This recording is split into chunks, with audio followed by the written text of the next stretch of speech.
on, everybody? Samuel Akem here, and I'm back with another one. I appreciate you guys for tapping into the channel. We are going to be covering a little bit of transfer portal tracker today, looking at some of the Big Sky guys that are transferring out of the conference, going to other schools, trying to see where they're ending up. Some of these top players out of the Big Sky Conference, where they're ending up. We're going to be talking about Nick Saban and his comments on NIL collectives. I'm going to be giving you guys my FCS draft favorites in the 2025 NFL draft. It's fastly approaching. We're in All-Star game season right now. Shrine Bowl, no more NFLPA Bowl, but Senior Bowl, Hula Bowl, CGS, all those great things. We're going to be talking about that. AFCA president just got announced, new president out of the Big Sky Conference. Sac State's president's comments about the House settlement. Really exciting comments from Sac State's standpoint. Interesting to dive into, to look at the Big Sky implications. And then we're going to be talking about collectives and, guys not collecting their money. So make sure you guys stay tuned in for the entire show today. I appreciate you guys for tapping in. Make sure you guys hit that like, hit the subscribe, leave me a comment down below, and we will get straight into it. Okay, first things first, I wanted to take a look at some of the FCS to FBS transfers out of the Big Sky Conference. There is a coach, one particular coach, that seems to be cleaning up house in terms of transfers, who he's getting to come to his school. First off, we got to talk about Jason Eck out of Idaho, now at New Mexico, signed a new deal, became the new head coach at New Mexico after 3 straight playoff seasons with Idaho. I'm sure Idaho is very disappointed to see him go, but I'm sure New Mexico is very excited to see him enter into their stratosphere and see if he can put them into some new winning ways in that Mountain West Conference. Obviously, they just lost their first game of the season last year to Montana State, so not a great start to them. They didn't have a great season, but Jason Eck is looking to change things around. With that, he is bringing in some FCS transfers out of the Big Sky Conference, specifically Scott Humphrey out of Montana State, Damon Bankston out of Weber State, and Deshaun Buchanan from his previous school, Idaho. Now, this is very interesting to me because, if you're going to bring in, I think Damon Bankston and Deshaun Buchanan were the first two there. Scott Humphrey was the most recent commit to that school out of the transfer portal. 3 running backs coming out of the transfer portal. I don't know what their collective is like. I don't know what kind of NIL money they're working with at New Mexico, but bringing in 3 of the top running backs. Well, Deshaun Buchanan was a freshman. He didn't get a ton of burn. I'm pretty sure he dealt with a few injuries this past season as well. But for sure, for Damon Bankston and Scott Humphrey, I would say 2 of the top 4 backs in the Big Sky Conference this past season. Scott Humphrey, he was probably the number 1 back in the Big Sky Conference this year. I would say, actually, I would put Land Larison 1 in the Big Sky Conference this past year. Scott Humphrey falls behind him. Eli Gilman and Damon Bankston are probably even in my book. Damon Bankston may be a little ahead of him because of his receiving ability. Both really, really good backs. But Eck now has all 3. Damon Bankston, Scott Humphrey, Deshaun Buchanan. One thing I'm going to be interested to see is, the reason they're bringing in these backs, are they looking to run the ball? Are they looking to put a premium on their ground game? Is he recruiting offensive linemen? I don't know. But, it's going to be a battle in training camp to see who comes out with that starting spot. I would say Scott Humphrey seems like the one who would come out with that starting spot. But, obviously that's going to be a situation that's going to be handled in camp. It's going to be very exciting. Another thing that I wanted to mention about Jason Eck and how he's been cleaning up house in the Big Sky Conference, according to Sam Herder's FCS to FBS transfer portal tracker, 7 Idaho transfers have ended up at New Mexico. And, why wouldn't you? Jason Eck knows what these guys can do. He knows, I don't know when the last time Coach Eck coached at the FBS level was, but obviously he understands football. He understands what he needs to be successful. And if he's offering these guys from his Idaho, I think one of the biggest things for offering guys, like coaches bringing guys from their previous destinations, I think one of the biggest reasons for doing that is because when you go to a new school as a head coach, you're trying to build a culture. You want people who are going to be able to push your message out to the younger guys on the squad. They already know what Coach Eck is preaching. They already know how he likes to, run his organization. They already know how he likes to do things at, his school. So in bringing in new guys to be there, hopefully these guys are able to get the culture going the right way. Hopefully they're able to coach those young guys up. It's going to be a very exciting situation. Other transfers that I'm looking at, Jordan Dwyer went to TCU. He is also an Idaho transfer. Obviously, he's probably getting an NIL bag. He balled out in the playoffs. I was very impressed with what he was able to do this past season. I noticed him in 2023. He, kind of got things going. And then in 2024, he completely burst onto the scene. They had two really good receivers at Idaho. They had Mark Hamper, who was a freshman this past season, and they had Jordan Dwyer, who was a sophomore. Two young receivers, ton of ball left to be played, hopefully having professional football aspirations going ahead. But I bring up Mark Hamper because he's the next person on this list. He went to Idaho. He was at Idaho. He went to Wisconsin out of Idaho. Mark Hamper, Jordan Dwyer, both ending up in the Big 12 and Big 10 conferences. Now, the Mark Hamper one was interesting for me because he was a young guy. He had just over 1,000 receiving yards. And, he was one of the top 3 to 5 receivers in yards per catch this season, based on how many receptions he had. Any receiver over like 50 receptions, he was averaging like 18 to 20 yards a reception this season. Absolutely bonkers for not only a freshman, but any receiver to average over 20 yards a reception is big time. So he goes to Wisconsin. Jordan Dwyer goes to TCU. Obviously, people's eyes are going to be on them. Hopefully, they're able to have some success. Moving along, Sawyer Racanelli out of Montana. And I'm not mentioning all the Big Sky guys. I'm mentioning some of the names that stand out to me. Some Montana guys, some Idaho guys, some Montana State guys. I'm not mentioning all of them. If you guys want me to mention some more, I can come back to this next week. Sawyer Racanelli, and some of these are a few weeks old. Sawyer Racanelli going to Wake Forest from UM. Now, the thing that gets very interesting for me, and this isn't an indictment on Sawyer Racanelli, this isn't an indictment on Jordan Dwyer, this is not an indictment on Mark Hamper or anybody, but Sawyer Racanelli, I think, had 500 to 600 receiving yards this year. He's going to an ACC school out of the Big Sky. Now, I don't know if as a Power 5 school, and this is, my mind's racing, that's why I keep stopping my thoughts. I don't know if a Sawyer Racanelli is necessarily changing the dynamic of your receiver room. Not that he isn't a great player, not that he doesn't make plays, but I think a situation like Sawyer Racanelli speaks to a larger development in FCS to FBS transfers.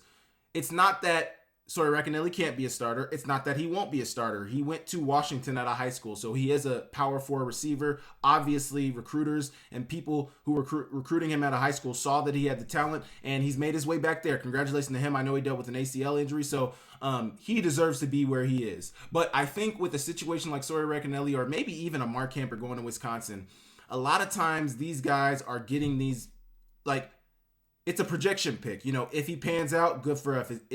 Good for us. If he doesn't, then no sweat off our back. They're bringing these guys in as additional depth. So if they work out, it's good on us. But if they don't work out, we have more depth at the receiver position. I was talking to somebody who's tapped into the transfer portal, who's tapped into the things going on in college football, and they were telling me that with some of these deals with guys transferring from school to school, with all of these dollar amounts that are being thrown out there, these aren't always the numbers that they're getting paid. Obviously, you see the big numbers out there. Obviously, you see the dollar signs that these guys are getting offered and reportedly being given. I was told that guys who transfer and are throwing out these outlandish numbers and are accepting these outlandish numbers, those aren't the actual numbers they get. I think that these contracts, what I was told was that in these contracts, they are given, numbers, and those numbers are put in front of them, but those aren't guarantees. Those are contingent on if you end up being a starter, if you end up playing. So a lot of people mention that these contracts need to have, incentives in them, basically is what we're talking about. Incentives in them. From what I understand is these contracts do have incentives in them. So if you go to this school, yes, these are the numbers that we're going to pay you. If you start, not when you get here, this is immediately the money that you get. But what I was also told was that some of these contracts have guarantees in them. So guys are negotiating, hey, this is what the contract needs to stay. This is what I want to have to be able to come there. The school's like, for sure. And then the guys, these agents, these players are negotiating guarantees. So no matter what, when I come to this school, I need 200,000. The $1 million that I could make is contingent on me starting, contingent on me scoring 10 touchdowns, contingent on me having 50 receptions, whatever that looks like. But there is a base number that some of these guys are going to the table saying, I need this or I can't come here. So just a little development there, just a tangent I went off on. seeing some of these guys where they're transferring to and knowing some of the numbers that they're now. I didn't hear any numbers about Sawyer Recanelli. I didn't hear any numbers about Jordan Dwyer. I really didn't hear any numbers about any of these guys. But, from my understanding is that's what those numbers are contingent on. If you play, if you start, there are incentives in these contracts. It's not just blanket numbers. Now, obviously with the revenue share model coming down, we'll see teams opting in, not opting in. I'm almost positive that most Power 4 schools are going to opt in. That seems like a competitive advantage in my opinion. But we can get into that in a later discussion. Another transfer coming out of the Big Sky Conference is Connor Moore going to Michigan State. He's an offensive lineman, one of their best offensive linemen. He was their left tackle. I gotta guess he's probably going to play left tackle at Michigan State. Be excited to see what he's able to do. Another Big Ten guy. Next, you have Rohan Jones, who had just transferred to Montana State and is now transferring to Arkansas. Obviously, the goal for a lot of these guys is to play FBS football, is to play in the NFL.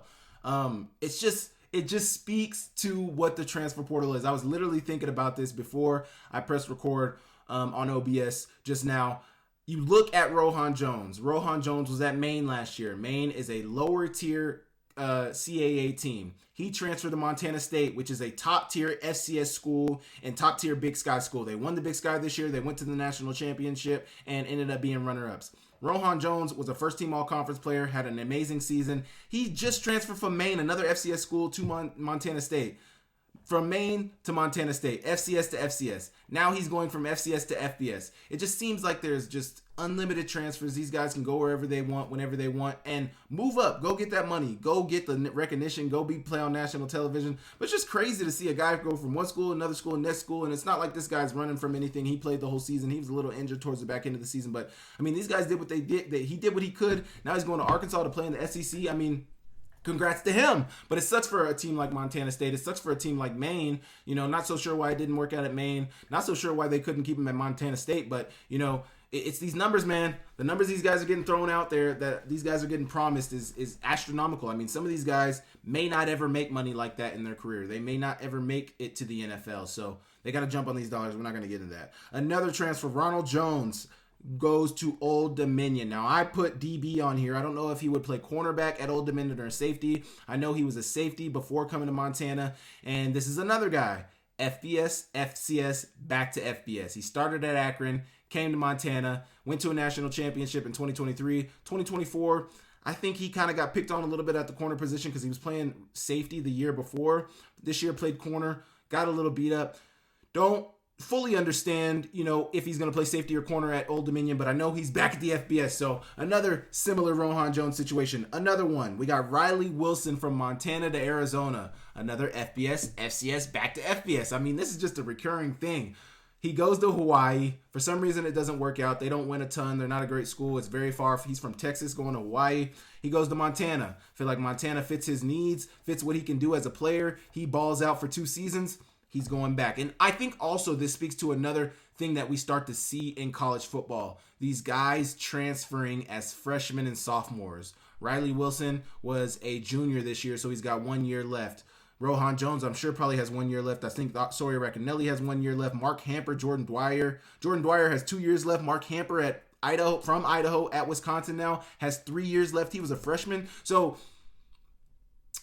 I think these guys, a lot of the guys at the Big Sky, are doing it the right way. Not that I am on this train of guys should be good in the Big Sky Conference, should be good in the FCS and then leave. But I think, instead of things not working out as a freshman and you transferring without any film, stay, grind, ball out, and then transfer. Like Riley Wilson probably could have transferred last year. He didn't.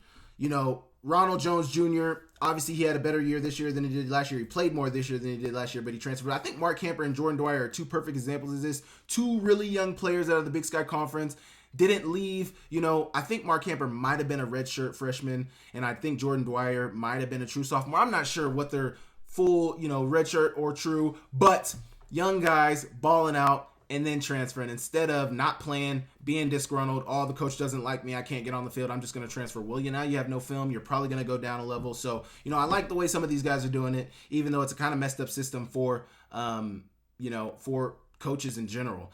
Another one I want to look at, this is outside of the Big Sky Conference. Cole Wisnowski did not play a down this season from North Dakota State. He is going to Texas Tech. Now, I know this was something that made headlines when he entered the transfer portal because NDSU was in the midst of their playoff run. It might have been right before the playoffs. I think it might have been right before the playoffs. People were speculating if he was going to be able to come back. Next thing you know, he's in the transfer portal, and he never played it down for NDSU this year. He was my number one player coming back this year. I thought he was going to, blow things up. I thought he was going to have a great season, and now he's out of the FCS. But I will be very excited to see what he's able to do. He's a ball hawk. He absolutely makes tackles. He plays in the box. He makes tackles.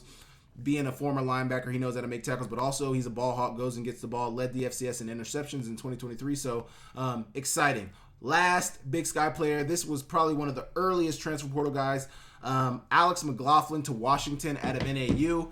Once again, another guy, freshman All-American, sophomore All-American. I don't know if he was actually an All-American this year, but freshman All-American, first team All-Big Sky as a freshman and a sophomore, and an All-American as a freshman. Gotta guess he was probably an All-American as a sophomore too. But a guy balled out as a young guy, has 2 years left to go ball out at Washington and bolster his NFL profile for those scouts. But, those are some of the bigger transfers coming out of the Big Sky Conference, one out of NDSU, out of the Missouri Valley. But, if you guys want me to continue to talk about some of these transfer guys, some of the guys I'm seeing end up at other places, you guys can let me know in the comments down below. But, what do you guys think about Coach Eck adding all those players to his staff at New Mexico? Do you think, he's doing the right thing, or do you think he should be trying to get FBS guys to come to his program? You guys let me know in the comments down below, and I will move on. Okay, next I want to talk about Nick Saban, and I want to give my thoughts about some comments he made regarding NIL. And he said, the people out there need to know this model is unsustainable. One school can't spend $30 million for players while another school is spending $3 million.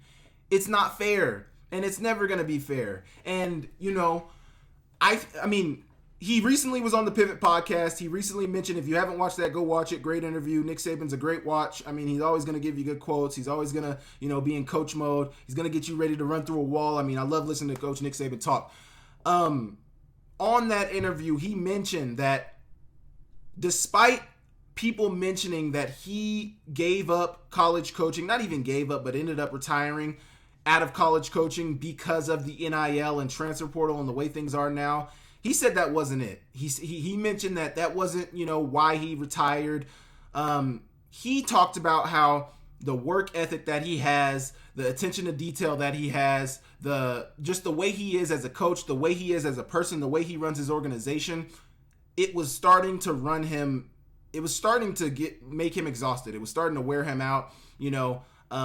Just the way he does things, you can't ever, there's no on or off switch for Nick Saban. If he's coaching, he's going to be 100% all the time. And, so I just mentioned that to talk about people saying that he left college coaching because of NIL. Now, with this comment he's making, the thing is Coach Nick Saban knows what he's talking about. And that is why the NFL has a cap. That is why the NBA has the taxes that they have to pay. MLB obviously doesn't have a cap. That's why you see it out there. But to bring it back to NFL and why the revenue share model is coming, because you can't just allow people to pay whatever they want to pay. I mentioned last week about how a lot of these schools are starting to move away from the collectives. They're starting to move away from, using third-party collectives to pay their athletes. Now the rev share model is coming, and that is, hopefully there's going to be some rules and regulations on, rev share. I don't know. Maybe there's a cap. I mean, the cap is the amount of money that you're allowed to share, which is being speculated as 20 to 22 million. But, Nick Saban brings up a good point. In the collective era right now, a school like Alabama is always going to have more money than any G5 school. SMU, Boise State, UNLV, you name it, James Madison, Alabama, Georgia, Texas, these schools are always going to have more money. So now, but even with that, so now with the rev share model, you say you have maximum 20 million to be able to share with your players. What does that mean for a school that isn't, like, they have 20 million? Obviously SECs, Big 12s, Big 10s, those bigger schools are all going to be able to pay the full $20 million to their athletes. But what about a Boise State, UNLV, SMU, those smaller G5 schools? Well, I guess SMU is an ACC school. They're Power 4. But UNLV, Boise State, Conference USA, the MAC, all those schools, they're never going to be able to get up to that $20 million number. So I know the rev share model is an attempt to even the playing field, but are we so sure that this evens it the same? I know the rev share model is way better than the collective model, but does this truly even the playing field? Is it truly even for everybody? I don't know if I would say that. You guys can let me know in the comments what you think about that. But I think, Nick Saban's making a great point.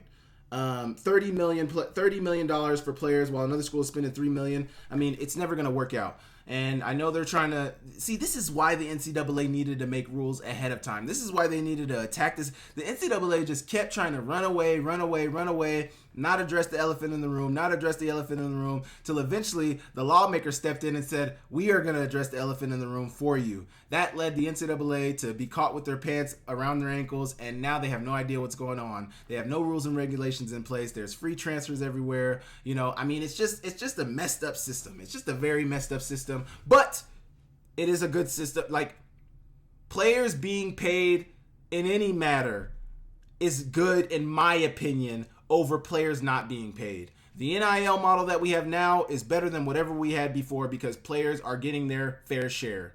Players are able to get a piece of the pie. Players aren't restricted from doing anything along those lines, and I think that is how it should be. Now, obviously, rules and regulations need to be put in place, and that is obviously where we're at now. So, rev share model coming. You guys let me know what you think about that in the comments down below. How do you guys think they can make it equitable for everybody with this rev share model? Because, some of the concerns I just mentioned is, I think, very prevalent in what we're going to see in the new rev share model. So you guys let me know what you guys think about that down below, and I will move on. Okay, now I want to get into some of my FCS draft favorites. Offensively, I will cover defensive FCS draft favorites next week. I can talk about some of my FCS draft favorites, but these are some of the players that I've been looking at this year. These are some of the players that, I really love their game. There's a few players on here that I haven't seen a bunch of, but most of these players are players that I've seen play this year. First on my list, first and foremost, Efton Chisholm out of the Big Sky Conference, Eastern Washington. Went to the Hula Bowl, balled out. Congrats to him. He ended up getting a Shrine Bowl invite off that. And all you see on Twitter is people talking about Efton Chisholm, what he's doing at the Shrine Bowl, how he's carving up receivers, how he looks like a very polished receiver. Congrats to Efton Chisholm. He's going to, hopefully he gets drafted in the 6th or 7th round. He's a great route runner.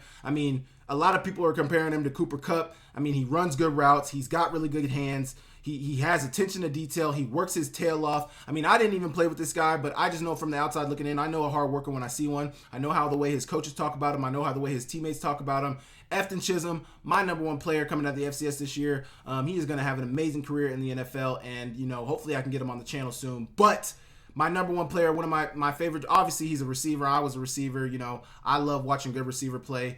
I cannot wait to see what he's able to do. One of my FCS draft favorites, bar none, Efton Chisholm. Next on my list, Marcus Weir, guard out of Montana State. Now, I did a Montana State versus New Mexico breakdown at the beginning of the season, and one of the biggest players I highlighted in that game was Marcus Weir. What he started to do in that game, I think it was late in the second quarter, throughout the third quarter. There was a specific run that I remember where Scott Humphrey ran right behind Marcus Weir for a big-time run. I can't remember if it was a touchdown or not, but Marcus Weir, man, this dude is a people mover. I don't exactly know what All-Star game he went to, if he went to an All-Star game. I know he was put on some preseason. Might have been Senior Bowl. I'm almost positive he was on the Shrine Bowl before the season. But he is a player that I have my eyes on. I've had my eyes on all season. He is a dominant player. Everybody knows who he is. If you wanted to choose an offensive player of the year that wasn't a quarterback in the Big Sky Conference, it might be Marcus Weir. The dude is a dominant football player. He knows how to play the game. He's not the biggest player in terms of height, but, he knows how to use his weight. He knows how to make lanes for runners. He knows how to pass protect. He's a good player. Marcus Weir, number one guy. In terms of offensive lineman, I've been watching him all season. He is a dominant player. Next on my list, Cam Miller out of NDSU, the national champion out of the FCS. I also just saw on social media that Cam Miller was making some really good throws at the Shrine Bowl as well. Cam Miller's a dog. I mean, I was kind of caught up last year in people's talk about Cam Miller not being the player he is. And once I saw him play, I felt like I was one of the only people outside of North Dakota standing on the table talking about, no, this dude makes plays. And a lot of people always talked about how he doesn't throw that many passes a game. He's very efficient, but he has a really good run game. He has a really good offensive line. He has talent all around him. But you watch Cam Miller play, and I'm so glad Zach McKinnell finally came around, because I felt like when I sat down, when Zach McKinnell talked about him before the season, Zach McKinnell wasn't a big fan. I felt like he wasn't a big fan. And please, Zach, if you see this, correct me if I'm wrong. I felt like you weren't a big fan before the season this year, based on comments I had heard you made. And that kind of made me, I was like, what, man? You're not watching the same film I'm watching. This guy's making plays. Go back and watch the Montana game. Cam Miller, admittedly, objectively speaking, I thought Cam Miller had a terrible game against Montana in Missoula in the playoffs in the semifinals in 2023. When winning time became a thing, the last 2 minutes of the game, he had to make a play. He made every play.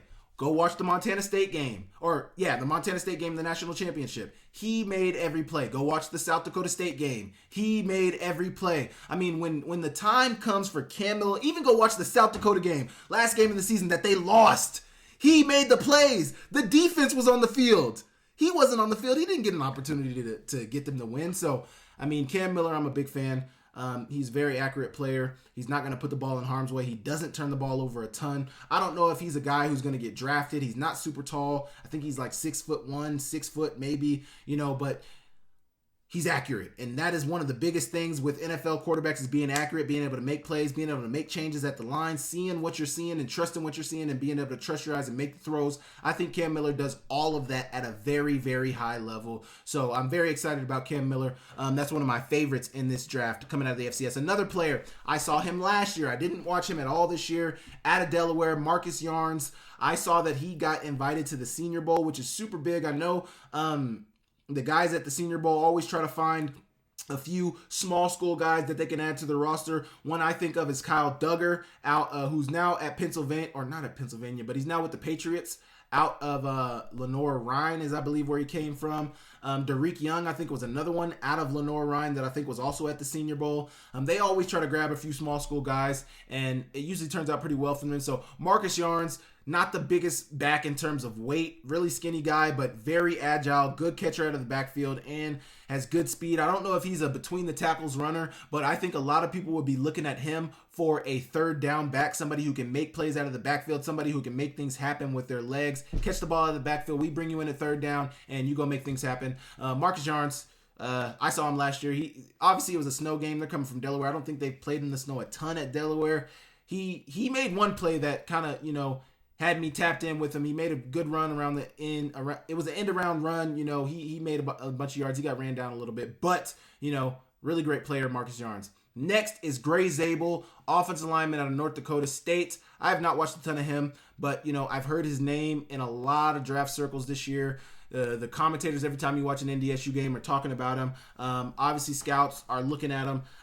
Really good player. Not so sure if NFL scouts are looking at him as an offensive lineman or a guard, an outside tackle or a guard, or maybe even a center. Not so sure. I think he was playing, I want to say, guard at North Dakota State. Please correct me if I'm wrong. I don't know exactly. I have him as an offensive lineman in here, but Gray Zabel, really good player. He's probably the player I know the least about in here, in my list of my favorite offensive players. But very impressed with him when I've seen him on film, what I've been able to see him do when I've watched NDSU games. So another player there. This next player I think is gonna make waves, man. Now I don't know if he got any All-Star game invites, which is honestly surprising, to say the least. But Lan Larison out of UC Davis, top 5 in the FCS in all-purpose yards. I think it was top 5 in the country in all-purpose yards. At least FCS and D1 football, I think it was like top 5, top 10 in all-purpose yards. But Lan Larison, man, if you haven't watched him, please go watch him. UC Davis is not a semifinal team without, were they semifinals? UC Davis is not a quarterfinal team without Land Larson. They lost to South Dakota. My fault. UC Davis is not a quarterfinal team without Land Larson. They're not a seeded team without Land Larson. Miles Hastings is a great player. Chaz Davis is a great player. Everybody they had there is a great player. None of that is happening without Land Larson. So if you're watching this and you don't know about Land Larson, please go watch him. Running back, receiver out of the backfield. Blocker. He does it all. Land Larson is an absolute athlete, and some team is going to get a really good player. Now, Land Larson reminds me of, who's the guy out of New Hampshire from last year? Dylan Lobby. Land Larson reminds me of him. Obviously, I've watched Land Larson way more than I watched Dylan Labby. I think Dylan Labby has a little more quickness than Land Larson does, but in terms of being able to play receiver from the running back position, run in between the tackles, run outside the tackles, and make plays in all three aspects, Land Larson is exactly like Dylan Labby. Now, obviously, the buzz on Dylan Labby was a little higher, I think. I don't know why that was the case, but, it might be. I think it's a thicker running back class this year than it was last year as well. So I think Land Larson's name kind of gets slid down there, but the production is there. Land Larson is a baller. Please go watch his film if you haven't. Charles Grant out of William and Mary, offensive lineman. I think, if I'm not mistaken, Charles Grant, I think, was the first Senior Bowl invite that they sent out this year, late in the 2024 season. Really big offensive tackle at William and Mary. William and Mary isn't a great team. They were a middle of the pack CAA team this year, but with offensive line play, and I talked about this earlier in the season about why this is the case. But it seems like offensive linemen always get the eyes of NFL scouts no matter where they're at. If they're at Ivy League, FCS, FBS, if they're at D3, you got Quinn Miners out of D3 school. I think it was Whitewater he came out of. But, offensive line play, I feel like stands out no matter what the level is. Now, obviously, you want to bring them into a mini camp, to a training camp. You want to bring them into a Senior Bowl, Shrine Bowl, Hula Bowl to see them play against NFL caliber competition once you bring them up from a smaller school. But I feel like if they have the tools, you're always going to be able to make it work. One player I think of is Spencer Brown out of UNI. Came out of UNI, got drafted by the Bills, has been a starter for them, I think, ever since he got drafted, and has been a really, really good player. Isn't the biggest guy, skinny, very strong, good with leverage, good with his hands. All the things. He's got all the measurables, and obviously I think he's 300 pounds, but he's not, super wide. I think when he finishes playing football, he's going to probably be, 250 pounds, 230. He's not a huge guy, but he is a perfect example of what I see happening to Charles Grant. You look at the starting tackle, Braxton Jones at Chicago, another FCS guy out of the Big Sky Conference. There's a bevy of FCS. Trevor Penning, who went to the Saints. I haven't seen too much about him. I know holding was a big problem for him, but I haven't tapped into him, but he was a first-round draft pick. So just I think he was a first round. I'm pretty sure he's a first round draft pick. But just guys, offensive linemen coming out of the FCS level and playing at a very, very high level. I think offensive line play is probably one of the biggest things that translates no matter of the level. If you have good feet, if you have good hands, and you're a big body, I think that translates at any level. And I think it's the easiest to translate out of all of it. But somebody who knows offensive line play better than me can correct me. Last one on my list. Sorry, this has been a longer segment. Jackson Slater out of Sac State. Now, Sac State was a terrible team this year. Anybody who watches Sac State, anybody who covers the Big Sky, anybody who watches, Sacramento State football this year would tell you that they weren't a great team, and it wasn't necessarily their offense. Their offense at times wasn't great when they played against better teams. They had a very young quarterback, in Carson Conklin, but their defense wasn't great this year. But Jackson Slater still a bright spot in a otherwise lackluster Sac State team from 2024. Jackson Slater balled out last year. A lot of people noticed him last year, and he was on a lot of people's boards this year as an FCS player to watch going into this season. I think he had Shrine Bowl watch list. I think he was on the Shrine Bowl top 1,000. He might have been on the Senior Bowl watch list too. I can't remember, but he's another player, one of my favorites coming out of this FCS, coming out of the FCS going into the draft this year. And once again, another offensive lineman. We have four offensive linemen on here, and that just speaks to, how well their abilities translate on any level, and NFL scouts will see that. And that's the thing, man. If guys ball out, they put it on tape, people will find you. It's hard not to find you when you turn on the tape. So those are my FCS draft favorites offensively going into this 2024 draft. You guys can let me know what you guys think about those players. Efton Chisholm, Marcus Weir, Cam Miller, Marcus Yarns, Gray Zabel, Land Larson, Charles Grant, and Jackson Slater. You guys let me know what you guys think about that in the comments, and I will move on. Okay, just got a quick hitter real quick right here. Bobby Hauck was named the AFCA president. He is the 23rd FCS coach to serve as president ever. The 23rd FCS coach ever to serve as president of the AFCA. Now, I heard he was vice president prior to this, and he's the head of some trustee board, and, he's been involved with the AFCA, obviously, for a while. I don't know what this means in terms of decision-making or time allotment or what this means, but exciting news for Montana, exciting news for Bobby Hauck. Obviously, something that he can put on his resume. Obviously, something that, will go down. I mean, I don't know how significant this is.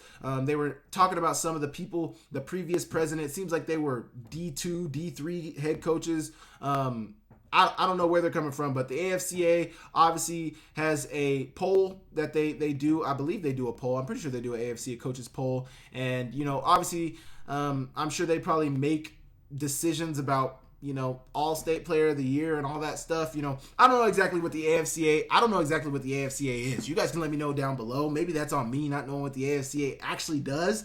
But congrats to Coach Hauck being named the president of the AFCA, 23rd FCS coach ever. You guys can let me know what the significance of that is. I tried to look at they posted a little, write-up on it, and I tried to read it. It doesn't even talk about, what his job means, what he has to do.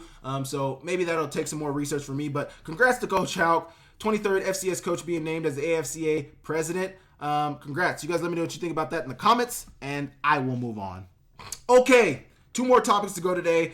This topic is probably my most exciting of the day. Sac State's president, Luke Wood, announced that Sac State will be opting into the House settlement for athletics, and here is why. He posted this on Twitter, so I'm reading exactly what he said on Twitter. We can award more financial aid to student athletes and have more flexibility on how scholarships are awarded to meet their needs.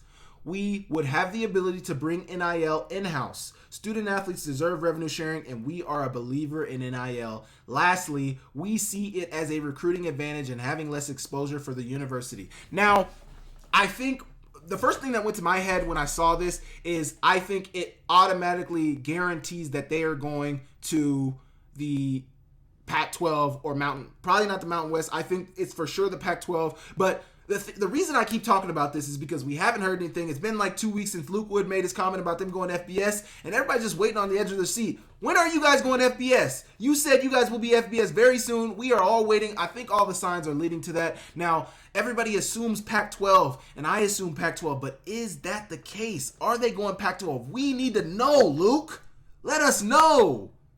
But they are opting into the House settlement, which I think, I don't see a ton of FCS schools opting into the House settlement. I really don't see that happening. Just because budgets at the FCS are already super tight. Now you're telling us we got to share some of this money with the athletes. I mean, not that they have to. I'm sure most organizations, most colleges would probably like NIL to be in-house. But for these FCS schools, they just don't have the revenue to be able to share. Most of the sports at the FCS level aren't making money outside of football. So when you only have one money-making sport, you can't afford to send money to athletes when you're also sending money. You're also in the red for most of your sports. It's just not a good business model. And that's not unique for FCS. I know that's the case at a lot of FBS schools as well. A lot of people assume these schools have money bags to blow, which a lot of them do. But a lot of them, outside of football, like the OU softballs and some of those bigger programs at some of these bigger schools, most programs outside of their football and basketball, women's and men's basketball programs aren't making a ton of money. So rev share doesn't make a lot of sense for a lot of people. But for Sac State, obviously it does. So my question now becomes, if Luke Wood was blowing smoke to everybody, and they actually aren't going FBS this year, what does the rev share look like for Sac State while still in the Big Sky? Because is this going to be a situation where Sac State announces, hey, we're transitioning to the FBS? Now that means for the next 2-3 years, they'll still be in the Big Sky Conference, or at least the next season they'll be in the Big Sky Conference while transitioning to an FBS program. I mean, I don't know how all those transitions look like, because sometimes schools announce it. Next year they're in that conference. Sometimes it takes a year or two to transition. I don't 100% know, man. I don't know. But I want to see an FCS school opt into rev share, and I want to see what it looks like, because I want to know, what their budget looks like. What are they paying players? Are they going to allot $1 million a year for their athletics? So everybody can make a little piece of the pie. I mean, I don't know. If you opt in, That means you have 20 million, maximum 20 million to share with your athletes. That doesn't mean you have to share 20 million. You have up to 20 million that you can share. But that means, where's that money coming from? What are we adding? What are we dropping? What does Title IX look like? I mean, there's so many things. But let's talk about let's talk about what some of Luke Wood's comments as to why they are opting in. First, we can award more financial aid to student athletes and have more flexibility on how scholarships are awarded to meet their needs. With that, he's talking about the 106 number of roster spots in their at least for football. When I think of football, he says we can award more financial aid to student athletes and have more flexibility on how scholarships are awarded to meet their needs. I think that means, at least from a football standpoint, you get more scholarships. You get 105 scholarships with the new model, with the house settlement model. That gives you more scholarships to disperse throughout your team. I think that will also raise your 63, 65 scholarship limit at the SCS level to 85. Well, I was reading something that Sam Hurd put up there about the scholarship limit, and it's kind of confusing to me. If you opt in, 105 roster limit, no more 85. So, okay, let me go back. You used to have 63 scholarship limit at the FCS level, 85. I think you still do that. 65 at the FCS level, 85 at the FBS level. Now with the house settlement, neither of those, if you opt in, are in place. You have a roster limit of 105, and you can distribute scholarships to however many you want within the house settlement. Now, but the thing is, there's only partial scholarships at the FCS level. All the scholarships at the FBS level are all full ride scholarships. From my understanding, they're all full ride scholarships. So that means in opting into the house settlement, we can award more financial aid to student athletes. There's more disbursement of the money. And now I don't know if within the house settlement that means everybody has to be on a full scholarship. I don't think that means everybody has to be on a full scholarship. I think the way you distribute those scholarships, the way you distribute that financial aid is up to you. If you want to give somebody books, if you want to pay for somebody's tuition, you can do that. But I don't think it has to be a full ride scholarship. But you get more athletes, you can bring more athletes, and you can offer more scholarships. You don't have to, but I think you have the ability to offer more scholarships to athletes. So I think that's a piece of it too. Next comment he made: we would have the ability to bring NIL in-house. Student athletes deserves revenue sharing, and we are a believer in NIL. I think bringing NIL in-house is what needs to happen at every institution. I don't hate these collectives. I appreciate what they do. I appreciate their mission, but there's a lot of things about the collectives that I don't like. And I don't have to get into all that right now. If you guys want me to get into my thoughts about the collective, I can cover that next week or in another video. You guys let me know in the comments down below. But there's a lot of things that I don't enjoy about the collectives. I think NIL needs to be done in-house. Sure, you say, because with that, the school is then going to essentially be an agent. The school is going to be an agent. You don't need an agent. You don't need a collective. You don't need a third party. Also, the school isn't looking to take percentage out of what they're going to be paying you. The school already is making money. The money that they're making is being paid to you. So why would they then take another fee? They're trying to pay you less so that they can keep more. But, with an agent, with a collective, the collective's going to take a fee. Your agent's going to take a fee. And then what are you left with? I mean, it's not in the best interest of the student athletes. So I like them taking it in-house. We see it as a recruiting advantage and having less exposure for the university. Now, with the recruiting advantage, that's interesting to me because if you're going to the Pac-12, where I assume most schools probably would opt into the house settlement, I don't see it necessarily as an advantage in a conference where everybody else is doing the same thing. Everybody has more or less money than you. I don't see that as an advantage. Now, if you're staying in the Big Sky for a few years before transitioning to the FBS, I 100% see that as an advantage because if you're a Big Sky school opting into the house settlement against a bunch of other Big Sky schools that did not opt into the house settlement, I think, there's a definitely potential to have, just think about it. You have a Montana offer and you have a Sac State offer. Sac State opted in. Montana did not opt in. Montana has less scholarships and less roster spots. Sac State has 105 roster spots and more scholarships to award. Also, you're going to make a flat amount of money for going to Sac State over going to Montana. Why would you go to Montana?